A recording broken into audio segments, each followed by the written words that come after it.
기도하겠습니다. 하나님 감사합니다. 우리가 하나님의 은혜와 사랑 가운데 이 자리에 모여서 함께 예배합니다. 각자의 자리에서 예배하며 나아갈 때 하나님이 주시는 축복과 은혜가 있도록 허락하여 주시고, 우리가 예배하는 그 마음을 잊지 않고 주님께 온전히 영광 돌릴 수 있도록 주님 허락하여 주시옵소서. 오직 하나님이 우리 함께 하실 줄 믿사오며 모든 말씀 예수님의 이름으로 간절히 기도합니다. 아멘. 오늘 함께하는 말씀은 사도행전 24장 10절에서 23절까지 말씀입니다. 사도행전 24장 10절에서 23절까지 말씀입니다. 사도행전 24장 10절에서 23절까지 말씀. 사도행전 24장 10절에서 23절까지 말씀. 한 절씩 교독하면서 우리 읽도록 하겠습니다. 사도행전 24장 10절에서 23절까지 말씀. 총독이 바울에게 머리로 표시하여 말하라 하니 그가 대답하되 당신이 여러 해 전부터 이 민족의 재판장 된 것을 내가 알고 내 사건에 대하여 기꺼이 변명하나이다. 당신이 아실 수 있는 바와 같이 내가 예루살렘에 예배하러 올라간 지 열 이틀밖에 안 되었고, 그들은 내가 성전에서 누구와 변론하는 것이나 회당 또는 시중에서 무리를 소동하게 하는 것을 보지 못하였으니 이제 나를 고발하는 모든 일에 대하여 그들이 능히 당신 앞에 내세울 것이 없나이다. 그러나 이것을 당신께 고백하리이다. 나는 그들이 이단이라 하는 도를 따라 조상의 하나님을 섬기고 율법과 선지자들의 글에 기록된 것을 다 믿으며 그들이 기다리는 바 하나님께 향한 소망을 나도 가졌으니 곧 의인과 악인의 부활이 있으리라 함이니라. 이것으로 말미암아 나도 하나님과 사람에 대하여 항상 양심에 거리낌이 없기를 힘쓰나이다. 여러 해 만에 내가 내 민족을 구제할 것과 재물을 가지고 와서 드리는 중에 내가 결례를 행하였고 모임도 없고 소동도 없이 성전에 있는 것을 그들이 보았나이다.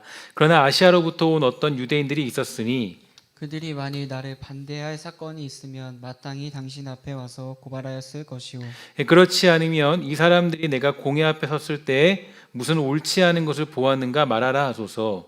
오직 내가 그들 가운데 서서 외치기를 내가 죽은 자의 부활에 대하여 오늘 너희 앞에 신문을 받는다고 한 이 한 소리만 있을 따름이라 하니, 벨릭스가 이 도에 관한 것을 더 자세히 아는 거로 연기하여 이르되 천부장 루시아가 내려오거든 너희 일을 처결하리라 하고 백부장에게 명하여 바울을 지키되 자유를 주고 그의 친구들이 그를 돌보아 주는 것을 금하지 말라 하니라. 아멘. 우리 오늘 수요 예배를 통하여서 함께 하나님의 은혜를 나누게 하시는 하나님의 은혜가 여러분들에게 있게 되기를 주의 이름으로 간절히 부탁을 드리겠습니다. 우리가 온라인으로 예배한다는 것 자체가 굉장히 힘들고 어렵고 또 우리가 복잡한 상황에 놓여 있는 것은 사실이지만, 그러나 하나님께서 저와 여러분들에게 여전히 함께 한다는 것을 여러분 잊지 말기를 주의 이름으로 부탁을 드리겠습니다. 우리는 이제 제가 그 랜선 구역 신방을 진행하면서 이 많은 분들의 이야기를 듣게 되는데요. 그분들의 이야기를 들을 때 정말 한결같이 하는 말들이 이 시간을 보내는 게 쉽지 않다라는 그런 이야기를 듣게 됩니다. 그럴 때마다 목회자로서 제 마음도 참 찢어지고 아프고 속상하지만, 또 많은 분들이 이야기하기를 목사님 저희가 잘하고 있으니까 걱정 마세요라고 이야기해 주는 것도 굉장히 많이 듣게 됩니다. 그래서 정말 감사한 것은 여러분들이 각자의 자리에서 하나님의 나라와 영광을 위해 또 온전히 예배하는 그 모습이 있다는 것에 대해서 이 감사함을 느끼게 됩니다. 여러분, 축복하는 것은 이 시간을 통하여서 더욱더 하나님과 깊어지고 주의 나라와 영광을 위해 달려가는 복된 성도가 되기를 주의 이름으로 간절히 부탁을 드리겠습니다. 이제 오늘 말씀은 이 바울이 선교 여행을 마치고 예루살렘에 돌아왔다가 유대인들의 박해와 공격에 몰리게 되는 그런 내용이 계속적으로 이어지고 있습니다. 이때 바울을 구출한 것은 이제 로마 군인들이었는데요. 그러나 죄인으로 생각하여서 그를 결박하여 가두어 놓게 됩니다. 그리고 무엇 때문에 유대인들이 바울을 박해하는지 확인하기 위해서 이 벨릭스 총독 앞에 대제사장과 바울이 서게 되었습니다. 바울은 말합니다. 정치적, 사회적, 법률적, 도덕적 죄를 범한 것이 제가 하나도 없습니다. 이렇게 말하고 있는데요. 그리고 14절에서는 우리에게 말해주고 있기를 이렇게 말해주고 있죠. 그러나 이것을 당신께 고백합니다. 나는 그들이 이단이라는 도를 따라 조상의 하나님을 섬기고 율법과 선지자들의 글에 기록된 것을 다 믿으며 그들이 기다리는 바 하나님께 향한 소망을 나도 가졌으니 곧 의인과 악인의 부활이 있으리라 함이니이다. 이렇게 되어 있죠. 그러니까 바로 이 사도 바울이 얘기하는 것은 이 부활이 있겠다라는 말 때문에 이 반대를 받고 있습니다. 이렇게 어려움을 겪고 있다라고 우리에게 알려주고 있습니다.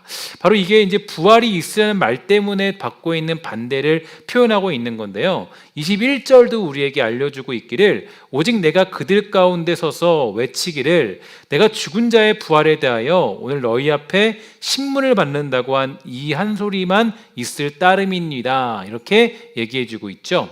이 본문을 통해서 여러 가지 각도로 많은 방법을 많은 또 해석들을 생각해 보았습니다. 이 본문을 통해서 제가 가장 집중할 수 있었던 것은요, 바로 이제 다른 것이 아니라 우리가 회복해야 될 메시지가 무엇인가, 현재 이 시대 가운데 우리가 가져야 될 메시지가 어떤 것인가에 대해서 곰곰이 생각을 해보았는데, 그러면서 떠오르는 것이 딱 한 마디가 있었어요. 어떤 거냐면 바로 맞다, 부활이라는 것, 바로 여기에 제가 이제 이렇게 무릎을 탁 치면서 생각을 하게 되었죠. 메시지에 집중하게 되었습니다. 그러니까 이제 여기서 강조되고 있는 건 이 바울이 지금 당하고 있는 상황이 있고 여러 가지 여건들이 있지만 바울이 강조하고 있는 것이 바로 부활에 관한 이야기입니다. 그래서 이 바울이 당하고 있는 공격은 현재 우리가 처한 그런 공격과 비슷해 보이는데요. 그러니까 우리가 지금 기독교적인 어떤 압박을 받고 있고 억울함에 놓여 있는데, 제가 이제 이런 부활이라는 생각을 하게 되면서 오늘 본문을 묵상해 보면서 바울이 당하고 있는 공격과 지금 현재 우리가 살고 있는 이 시대의 공격과 어떤 차이가 있는가, 이런 생각을 좀 해보았거든요. 근데 겉으로만 보면 똑같죠. 사람들은 바울을 잡아 죽이려고 하고, 이 바울을 죽이지 않으면, 그를 사형시키지 않으면 가만히 있지 않겠다라고 난리법석입니다. 사실 요즘 우리 시대도 그렇죠. 요즘 우리 시대의 어떤 그 목사는 애국 투사가 되어서 애국 운동을 그렇게 하면서 사람들에게 위협을 받고 있습니다. 겉으로만 보면은 이 상황이나 어떤 전혀 틀리지 않은 것을 우리가 알 수 있게 되는데요. 이렇게 억울해 보이고 또 안타까워 보이는 그런 기독교는 왜 이렇게 핍박을 당하고 있는가? 그래서 지금 이 시대가 마치 영적인 위기 속에 있다, 이런 생각을 할 수밖에 없는 그런 사실에 우리가 놓여 있습니다. 그래서 많은 사람들이 이런 사실들을 통하여서 지금 종말의 핍박의 시대가 왔다라고 표현할 정도로 아주 심각한 상황에 이르고 말았습니다. 어젯밤에 제가 이제 랜선 구역 신방을 하기 위해서 이 교회로 차를 타고 이렇게 오게 되는데요. 그렇게 교회 오면서 근처에 있는 식당을 보니까 이 밖에서 술을 마시고 그 안주를 이렇게 먹으면서 3, 4, 5 모여 사람들이 많이 즐기고 있었습니다. 열심히 술을 마시면서 이야기하고 밥을 먹고 있어요. 그런데 교회는 안 된다고 그러죠. 그러니까 사람들이 막 술 마시고 난리치고 소리치고 노래 부르면서 함께 지내고 있는데 교회에서는 안 된다 그래요. 교회 안에서는 밥 먹으면 코로나 걸리니까 모이면 안 된대요. 다른 식당에서는 괜찮은데 교회는 코로나와 함께 밥을 먹는지 아니면 누가 코로나를 만들어내는지 술 먹으며 커피 마시면서 침 튀기면서 밀폐 공간에서 이런저런 이야기를 아무리 해도 잘 이렇게 안 걸리지만 교회에서 이야기하고 말하면 이 걸리는 것처럼 우리 세상이 그렇게 우리를 오도하고 있는 게 사실입니다. 자주 말씀드리지만 저와 여러분 모두가 이런 억울함이 어디 있을까요? 그래서 저는 사실 이런 사실을 접하게 되면서 매번 억울함을 느끼는 건 사실입니다. 그래도 이런 억울함 속에서도 하나님의 뜻이 어디에 있나, 왜 우리를 이런 자리로 인도하시나, 이러한 사실에 우리가 집중하게 되었습니다. 그러면서 문득 오늘 본문이 저에게 주고자 하는 강한 메시지가 있었는데요. 바로 지금의 상황과 오늘의 본문의 상황이 너무나 비슷하지만 정말 중요한 것 하나가 틀리다는 것을 알게 되었습니다. 그것은 바로 부활, 곧 진리의 문제라는 거예요. 물론 지금 교회가 당하는 어려움과 문제들은 궁극적으로는 부활에 관한 문제가 거기에 있겠죠. 그러나 지금 이런 상황으로 전락해버린 이유는 사실은 부활 때문은 아닙니다. 다른 문제 때문이라는 게 가장 큰 차이점이 돼요. 이 바울은 부활이라는 진리로 인해서 공격을 당하고 있고요. 이 부활이라는 진리 때문에 벨릭스 앞에 서게 되었고, 이 부활이라는 진리로 인하여서 이 미움을 받을 수밖에 없는 상황에 놓이게 됩니다. 마태복음 10장 34절부터 39절이에요. 내가 세상에 화평을 주러 온 줄로 생각하지 말라. 화평이 아니요 검을 주러 왔노라. 내가 온 것은 사람이 그 아버지와 딸이 어머니와 며느리가 시어머니와 불화하게 하려 함이니 사람의 원수가 자기 집안 식구리라. 아버지나 어머니를 나보다 더 사랑하는 자는 내게 합당하지 아니하며 또 자기 십자가를 지고 나를 따르지 않는 자도 내게 합당하지 아니하리라. 자기 목숨을 잃는 자는 얻으리라. 이렇게 예수님이 말씀해 주셨습니다. 이처럼 이 부활이라는 진리를 가지게 되면 세상에서는 우리에게 화평이 다가오지 않아요. 우리하고 함께 부활의 진리를 세상에 전파하자고 이렇게 손을 잡는 것이 아니라 그 부활의 진리를 포기하도록 만드는 게 세상의 공격 방법입니다. 그래서 이 부활 생명은 곧 핍박이고 고난이고 십자가겠죠. 부활이라는 생명을 가지게 되면요, 우리에게 찾아오는 게 죽음이고요. 이 죽음이라는 세상 속에서 인정받을 수 없는 그런 상황에 이르기 때문에 세상은 절대 부활이라는 진리를 가진 우리들을 가만두지 않습니다. 요한복음 15장 19절부터 25절 말씀이에요. 너희가 세상에 속하였으면 세상이 자기의 것을 사랑할 것이나 너희는 세상에 속한 자가 아니요 도리어 내가 너희를 세상에서 택하였기 때문에 세상이 너희를 미워하느니라. 내가 너에게 종이 주인보다 더 크지 못하다 한 말을 기억하라. 사람들이 나를 박해하였은즉 너희도 박해할 것이요 내 말을 지켰은즉 너희 말도 지킬 것이라. 그러나 사람들이 내 이름으로 말미암아 이 모든 일을 너희에게 하리니 이는 나를 보내신 이를 알지 못함이라.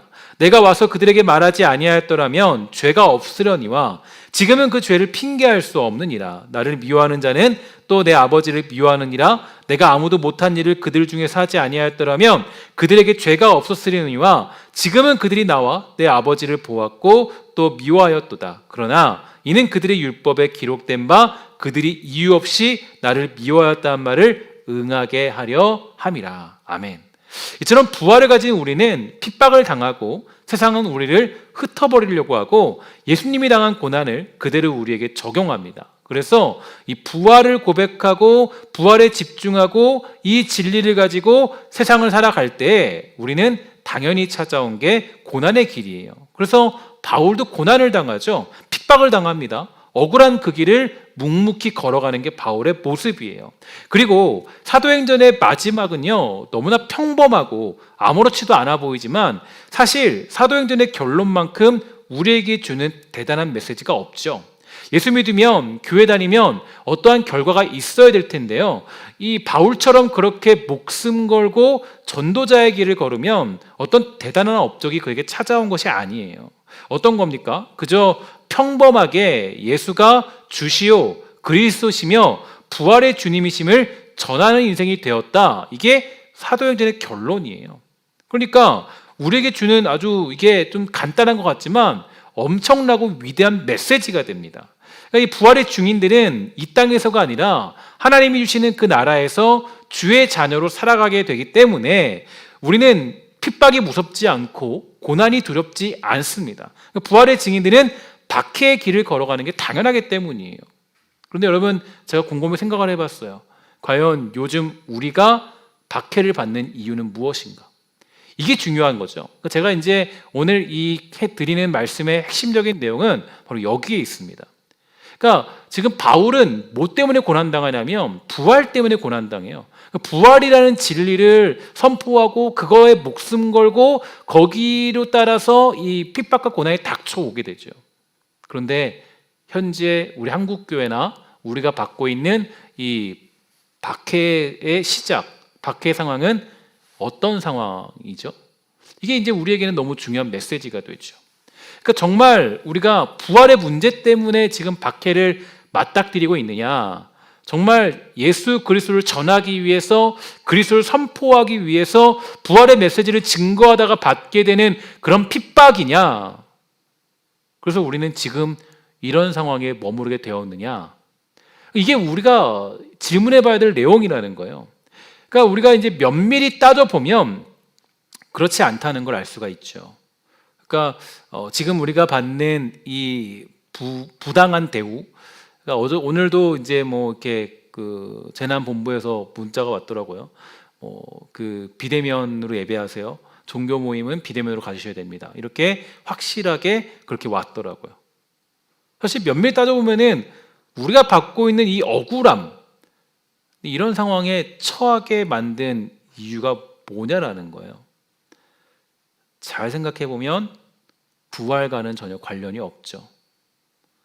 예수 그리스도의 복음과 진리와 그 사실들을 전파하기 위해서 만약에 광화문에 모인 것이라면 뭐 우리가 받을 핍박이죠.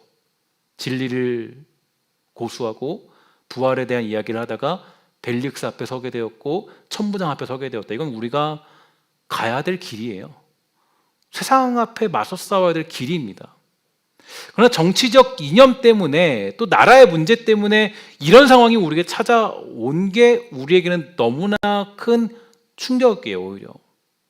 그러니까 부활의 문제 때문이 아닙니다. 저는 이게 정말 중요한 문제라고 생각해요. 그러니까 우리는 부활의 증인이기 때문에 핍박을 받아야지 자유민주 투사이기 때문에 고난당하는 게 아니에요.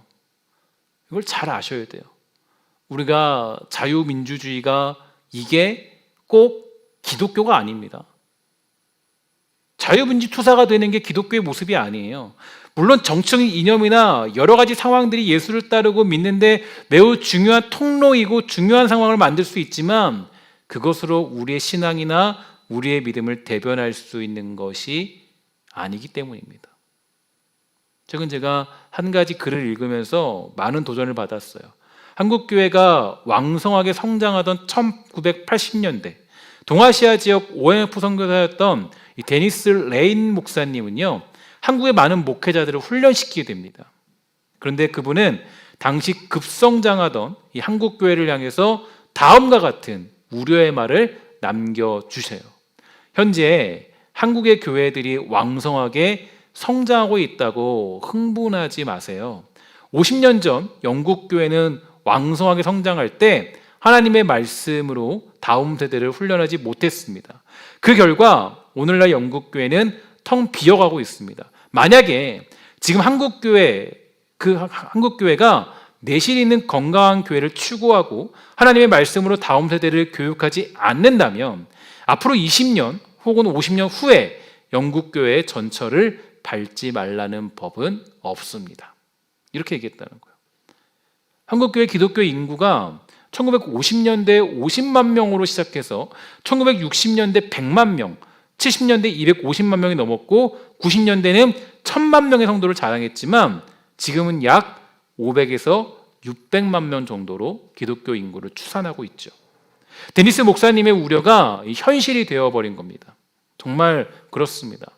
왜 자꾸 기독교가 무너져가고 있는 것 같은 아쉬움이 들고 있는 걸까요? 교회는 왜 점점 힘을 잃어가고 있고 여러 가지 문제들이 우리를 치고 있는 걸까요? 바울이 지금 말하고 있는 내용들을 보면 너무나 놀랐습니다. 바울이 오늘 한 얘기가 굉장히 중요한 도전인 것 같아요. 저는 지금 윤리적인 문제로 아니면 사회적인 문제로 이곳에 있는 것이 아니라 오늘 제가 잡혀온 건 오직 부활의 문제 때문입니다. 이게 우리에게 주는 굉장히 중요한 메시지입니다. 그러니까 기독교가 잊지 말아야 될 가장 중요한 믿음. 예수 믿는데 교회에서 가장 우리가 깊이 전수해야 되고 전달해야 되고 우리의 믿음의 10년 속에 가장 깊은 핵심적인 요소, 윤리가 아니에요? 또 사회적인 문제가 아니에요? 우리는 부활의 문제로 죽고 사냐 이 문제로 살아야 됩니다. 그러니까 우리는 부활의 문제 때문에 죽는 거지 자유민주주의 투사가 되는 게 우리의 중요한 내용이 아니라는 거죠. 저는 이 사도 바울의 이야기가 소위 요즘 하는 말로서 생각해 보면 뼈 때리는 말이다 이런 생각이 들게 돼요. 그러니까 교회가 진리의 문제로 공격당할 수 있고 문제가 생길 수 있고 핍박당할 수 있어요. 그런데 왜 지금 교회는 윤리적인 문제와 정치적인 문제, 사회적인 문제로 이리도 비참한 공격에 몰리고 있는 걸까요? 그 이유는 아주 간단합니다. 오늘 사람들 앞에, 공의 앞에서, 벨릭스 앞에, 심판대 앞에서 주장하고 있는 사도 바울의 고백이 사라져버렸기 때문이에요. 그러니까 우리 이 한국교회나 우리의 모든 믿음과 신앙들이 부활을 사모하고 있지 않고 부활에 대한 진정한 믿음도 사라져가고 있기 때문입니다. 우리가 그것을 잘 느낄 수 있는 게 사실 우리의 많은 기도들을 보면요, 그 모든 기도의 내용들이 사실 현세에 머물러 있죠.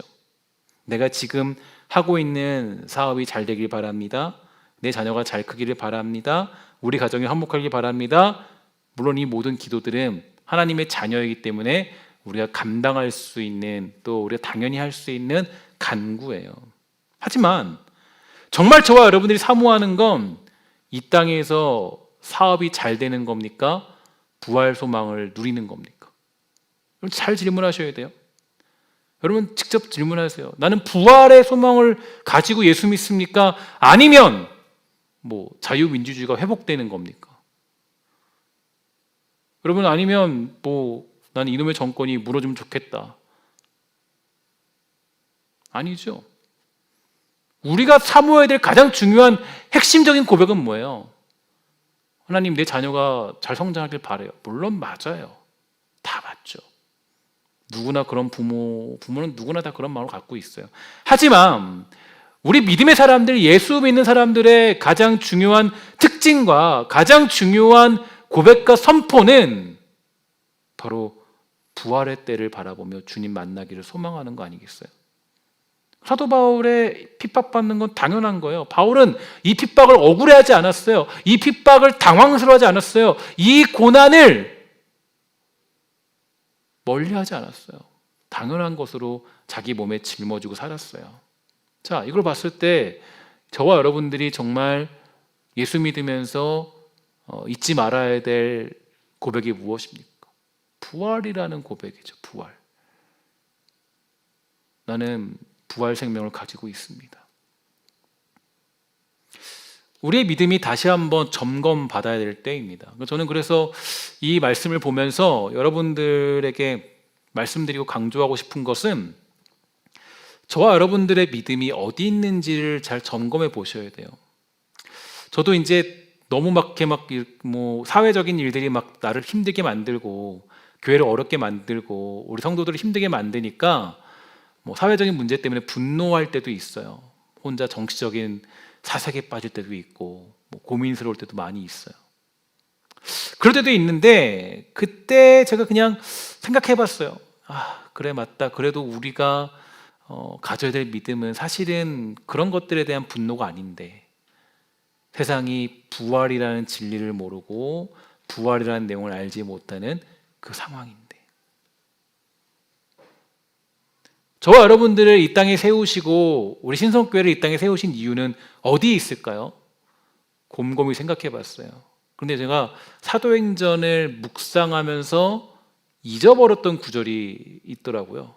그러니까 사도행전은 소위 말해서 증인들이 어떻게 예수 그리스도를 전파했느냐, 전파한 내용의 역사서 같은 내용이잖아요.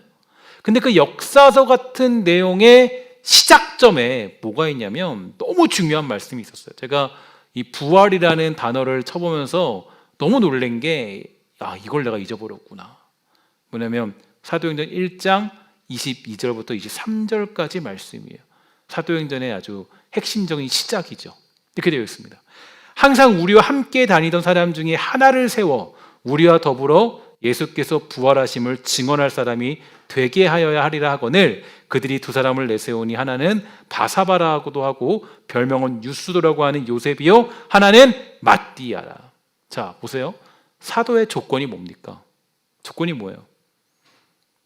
항상 우리와 함께 다니던 사람 중에 하나를 세우는데 이 사람이 어떤 역할을 하라는 거예요? 더불어 예수께서 부활하심을 증언할 사람이 되게 하여야 하리라 한다. 이렇게 얘기합니다. 그러니까 여러분 중요한 게 무엇이냐면 바로 이 부활의 내용을 증언할 사람들이 사도행전에 나타나는 사도들의 모습이고, 세워진 교회의 특징이고 또 성도들의 모습들이에요. 그러니까 성도라 함은, 목회자라 함은, 교회라 함은 부활 때문에 목숨 거는 거고, 부활 생명 때문에 이 땅에 참고 견디며 이해하고 또 핍박 가운데서도 살아가는 게 바로 부활의 사람들이고, 그게 사도행전에서 강조하는 가장 중요한 우리에게 주는 핵심적인 메시지라는 거죠. 제가 이걸 보면서 깜짝 놀랐어요. 야, 정말 맞다. 정말 생각해 보니까 맞더라고요. 목회자도 그래요. 저도 목사지만 나의 소망이 뭔가 점검해 봤어요. 곰곰이. 내 소망이 뭐냐? 내 생명이 뭐냐? 내 사명이 뭐냐? 여러분, 저는 사실 그렇죠. 목회자로서 욕심은 나죠. 교회가 좀 성장했으면 좋겠다. 그래서 정말 우리 교회가 성장했다. 그러나 제가 가져야 될 가장 중요한 사명과 가장 중요한 중심적인 메시지는 여러분들에게 그리스도의 부활을 전하는 것이 저에게 주시는 가장 중요한 목적이 되는 겁니다. 사도로 세워진 사람의 조건은 예수께서 부활하셨다는 걸 증언한 사람으로 세운다는 것. 교회도 마찬가지고 성도도 마찬가지죠. 성도가 세워졌다 함은 이 성도를 통해서 그리스도의 부활이 선포되는 겁니다. 그래서 부활 때문에 사도 바울처럼 핍박도 받고 고난도 받고 어려움에 처하게 되는 거예요. 왜 이렇게 우리의 신앙이 쉽게 흔들릴까요? 왜 우리의 신앙이 쉽게 무너질까요? 부활 소망이 없기 때문입니다.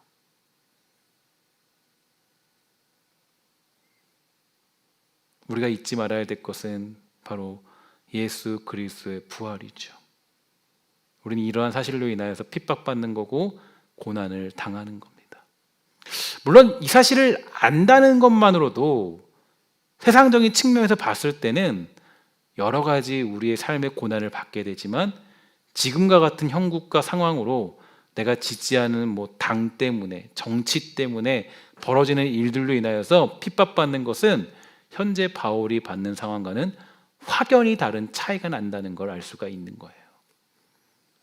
우리는 부활의 소망을 가진 자로 살아갑니다. 종종 우리가 이런 생각을 많이 하게 돼요. 왜 이렇게 세상 사는 게 힘들고 불공평하고 어려울까? 좀 더 잘 풀리고 떵떵거리며 살도록 하나님이 축복해 주시면 안 되나? 그렇죠. 저뿐 아니라 여러분들도 이런 생각을 많이 할 것이라고 생각이 됩니다. 그러면 왜 하나님은 우리를 이런 상황으로 풀어주지 아니하고 괴로운 시절을 보내도록 하는 걸까요? 오늘 본문으로 생각해 보니까 그러면 우리 중에 그 누구도 부활의 생명을 소망하지 않을 것입니다. 저 천국을 사모하지 않을 것이에요. 주님, 여기가 좋사오니 저를 여기에 남겨두소서, 제가 주의 일 많이 하겠나이다. 그러면 주님이 말씀해 주실 겁니다. 얘야, 나는 돌들로도 그 일 다 할 수 있으니까 너 빨리 와라. 그렇지 않을까요?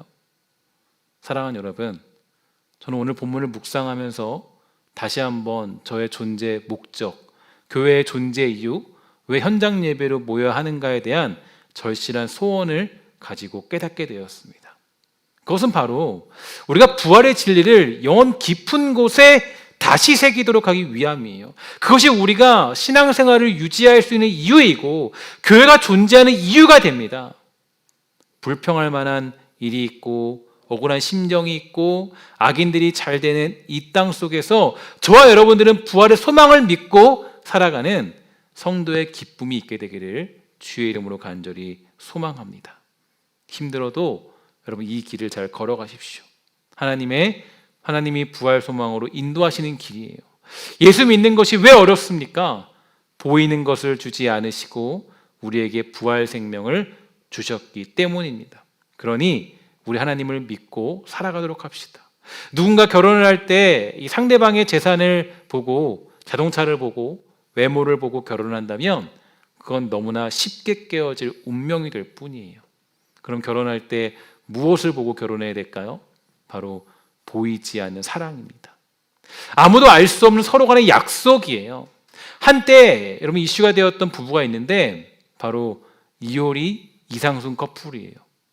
이 둘은요 확연히 다른 외모로 많은 이슈를 몰고 다녔습니다.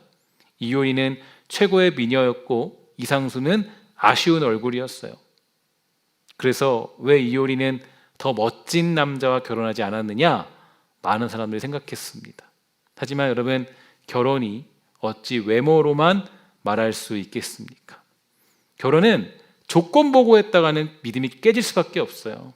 결혼은 그 사람의 재물을 믿는 것이 아니고 외모를 믿는 것도 아니고 오직 그 사람 자체를 믿고 살아가는 겁니다. 우리가 하나님을 믿는 것도 그렇겠죠. 하나님 믿고 사는 게 왜 이리 힘들까요? 하나님이 보이는 것으로 우리에게 주지 않으시고 보이지 않는 것으로 주시기 때문입니다. 그래서 우리는 보이지 않는 그 하나님을 믿고 든든히 믿고 살아갈 때 그때 진짜 부활 생명을 누릴 수 있게 되는 것입니다. 사랑하는 여러분, 우리 이 길을 조금 넉넉하게 바라보면서 부활 생명으로 인도하시는 하나님을 기억하며 우리 그 길을 걸어가게 되기를 주의 이름으로 간절히 부탁을 드리겠습니다. 오직 우리 하나님만이 바로 여러분들을 살릴 수 있고 또 그 부활 생명을 가진 사람들만이 바로 이 땅에서 진정으로 승리할 수 있는 복된 길을 걸어갈 수 있을 것입니다. 여러분, 축복하는 것은 우리를 인도하시는 하나님을 믿고 살아가는 믿음의 백성이 다 되기를 주의 이름으로 간절히 부탁을 드리겠습니다. 기도하겠습니다. 하나님 감사합니다. 이 땅을 살아가며 나아갈 때 주님께서 함께해 주시고 또 우리가 이 땅 가운데 부름받은 백성으로 부활의 사람으로 살아가게 하시니 참으로 감사합니다. 우리 사랑하는 신성교회와 성도들, 우리 모든 권속들이 정말 주님 하나님이 주시는 은혜와 사랑 속에서 그 부활 생명을 깨닫고 살아가도록 허락하여 주시고 우리가 추구해야 될 진리가 사상도 아니고 이념도 아닌 오직 부활이라는 진리라는 것을 잊지 않도록 주님 허락하여 주시옵소서. 그리하여서 우리 사랑하는 백성들이 정말 이 땅을 살아갈 때 부활의 기쁨들을 누리도록 허락하여 주시며 그 부활의 진리의 능력들을 마음껏 선포하며 살아가는 주의 백성이 되도록 허락하여 주시옵소서. 이제는 주 예수 그리스도의 은혜와 하나님의 사랑과 성령의 교통하심이 각자의 자리에서 예배하는 모든 영혼들에게 영원히 있을지어다. 아멘.